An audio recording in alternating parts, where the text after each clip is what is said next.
So let's see वो next problem set जिसके अंदर हम लोग डील करने वाले हैं प्रूव दैट वाली प्रॉब्लम्स के अंदर। इन प्रॉब्लम्स के अंदर हमारे पास जो सिंटेक्स आएगा सवालों का वो कुछ इस तरीके से लिखा होगा हमारे पास कि if some equation equals to something, यहाँ पे आपके पास एक इक्वेशन होगी, then we have to prove that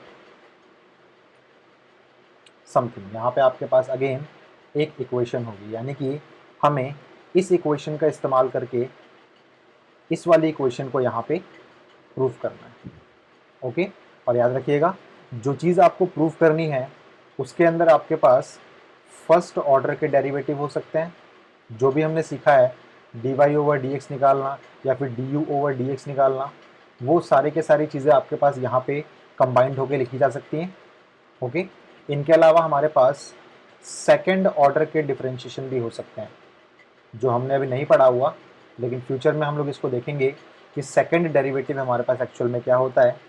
और फर्स्ट और सेकंड के अलावा हमारे पास यहाँ पे कुछ वेरिएबल्स या फिर हमारे पास कुछ कांस्टेंट्स भी हो सकते हैं। ओके, तो जो हमारे पास यहाँ पे चीज़ हमें प्रूफ करनी होगी, इसके अंदर हमारे पास नॉर्मली इन्हीं सारी चीज़ों का कॉम्बिनेशन आएगा जिसको हमें प्रूफ करना होगा बाय यूजिंग दिस गिवन चीज़।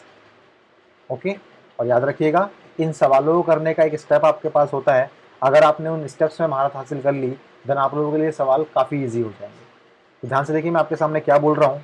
इन सवालों में कुछ इंपॉर्टेंट चीज़ें होती हैं आप लोगों के पास जिन्हें यहाँ पे आपको एनालाइज करना होता है।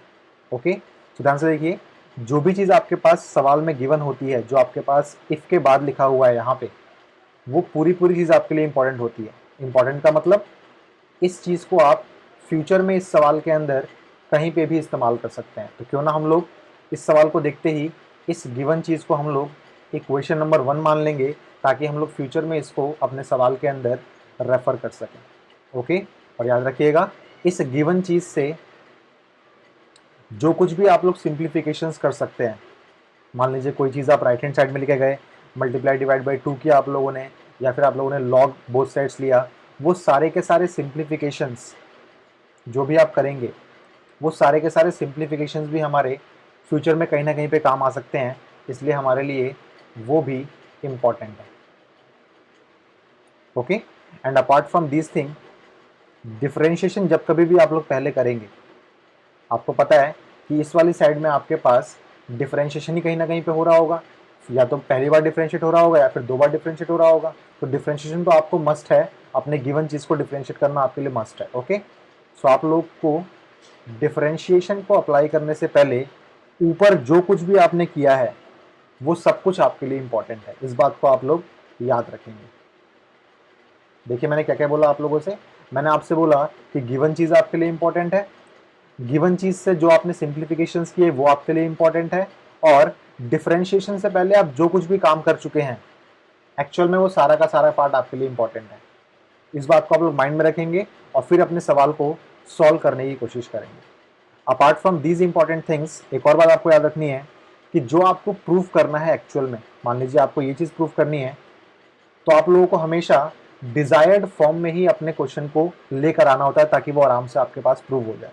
तो आप लोगों को यहाँ पे भी एक आई रखनी है अपनी, और देखना है कि जो चीज़ आपको प्रूफ करनी है क्या आप सही डायरेक्शन में जा रहे हैं। तो मैं बोल सकता हूँ कि जो चीज़ आपको प्रूफ करनी है एक्चुअल में वो भी आपके लिए एक इम्पॉर्टेंट चीज़ है।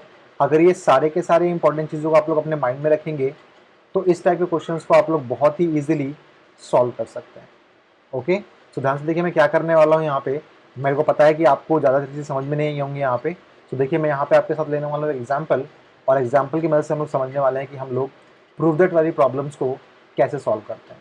ओके, सो इस लेक्चर को आप माइंड में रखिएगा कि हमारे लिए इंपॉर्टेंट क्या क्या है, मैं दिखाता हूँ कि इसको आपको अप्लाई कैसे करना है एक्चुअल में।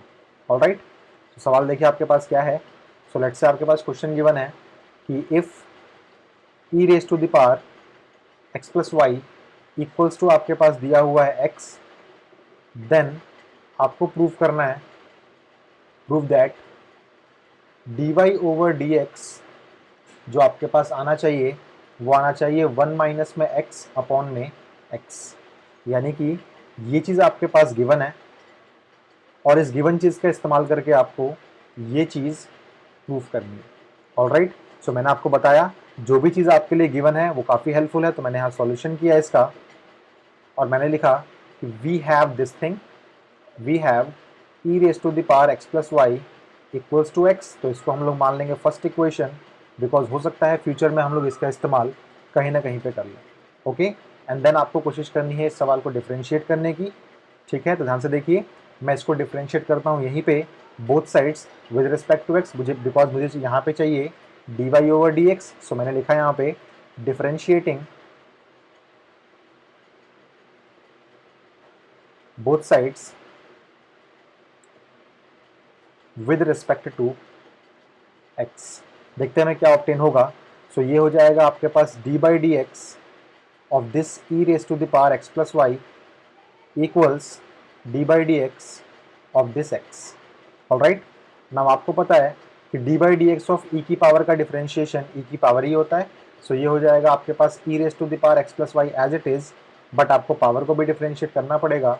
सो d by d x of x plus y equals d by d x of x जो आपके पास होगा वो होता है 1।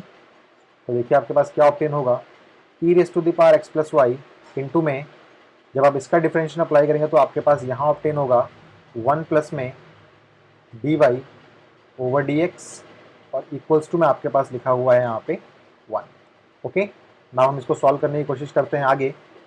सो देखिए आपके पास क्या ऑब्टेन होगा, मैंने यहाँ पे d y over d x को लेना चाहा सेपरेट, तो पहले मैं इस पूरे को मल्टीप्लाई करूँगा इसके साथ एंड इसके साथ भी। सो ये हो जाएगा हमारे पास e raise to the power x plus y plus e raise to the power x plus y into में d y over d x equals to 1। इस पूरी टर्म को मैंने भेज दिया राइट हैंड साइड में। सो ये हमें ऑब्टेन करा के दे देगा e raise to the power x plus y multiplied by d y over d x equals to 1 minus में e raise to the power x plus y. और आपको पता है कि d y over d x जो आपके पास यहाँ पे ऑब्टेन होगा उसको हम बोल सकते हैं 1 माइनस में e raise to the power x plus y and then divided by e raise to the power x plus y. Now देखिए, जो चीज़ आपको प्रूफ करनी थी क्या वो आपके आंसर में आया है?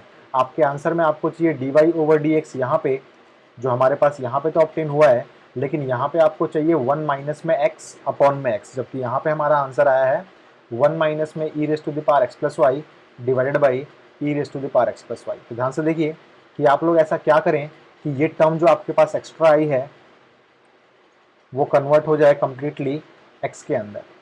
सो यहाँ पे आपके काम आएंगी वो सारी चीज़ें जो हमारे लिए इम्पोर्टेंट थी। तो हमारे लिए इम्पोर्टेंट था गिवन चीज़, हमारे लिए इम्पोर्टेंट थी सारी की सारी सिंप्लीफिकेशन वाली चीज़ें, और हमारे लिए इम्पोर्टेंट था डिफरेंशिएशन से पहले हमने जो कुछ भी किया है वो सब कुछ हमारे लिए इम्पोर्टेंट है।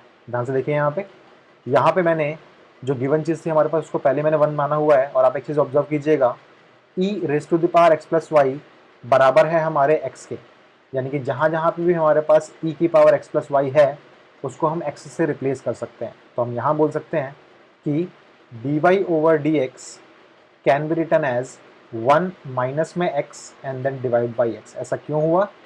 यूजिंग फर्स्ट हुआ है हमारे पास, बिकॉज इस फर्स्ट की मदद से ही हम लोगों ने यहाँ पे इसको इस फॉर्मेट में लिख लिया और ये हमारे पास हो गया हैंस प्रूफ। तो इस टाइप के क्वेश्चन हमें करने हैं इस पूरी सीरीज़ के अंदर, और देखना है हमें कि हम लोग क्या तरीके अप्लाई करें कि हमारे पास जो गिवन चीज़ है और जो चीज़ हमें प्रूफ करनी है वो डिज़ायर्ड फॉर्मेट में आ जाए। ओके, सो हम लोग देखने वाले हैं इसके और कुछ बेस्ड क्वेश्चंस, ताकि आप लोगों की अंडरस्टैंडिंग इस टॉपिक के ऊपर और अच्छी हो सके। ऑलराइट,